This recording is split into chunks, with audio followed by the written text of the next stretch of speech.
Ettore Ovazza apporte sa contribution en participant à la destruction des bureaux des syndicats à Turin. Mais si le fascisme est bien représenté dans les villes, à la grande surprise de Mussolini, c'est dans les zones rurales du centre et du nord de l'Italie qu'il devient un véritable mouvement de masse. Dans ces plaines fertiles, les ouvriers agricoles et leurs familles vivent au sein de grandes fermes appelées cascine, où ils sont totalement dépendants du propriétaire.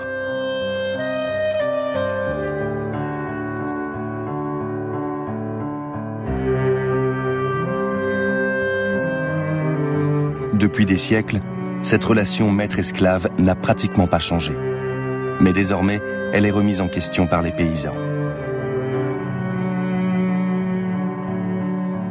L'exploitation des terres est un travail long et pénible, et les paysans savent qu'une grève de quelques jours seulement suffirait à mettre à genoux les propriétaires terriens.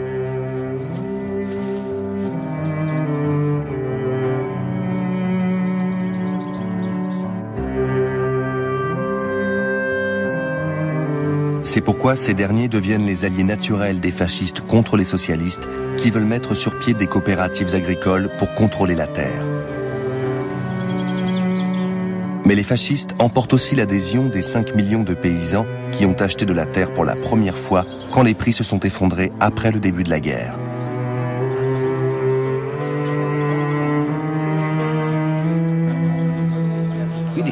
Beaucoup de ces nouveaux propriétaires n'étaient pas disposés à abandonner leurs terres aux révolutionnaires. Ce sont eux qui donnent naissance au fascisme, avec une grande partie de la classe moyenne qui voulait défendre sa propriété. Là encore, ce sont eux qui vont organiser les groupes paramilitaires antisocialistes, les squadristi. Leur tactique reposait essentiellement sur la violence. Quand la persuasion ou l'intimidation ne marchait pas, ils avaient recours à la force pour convaincre les gens de se détourner des syndicats et des ligues de paysans socialistes.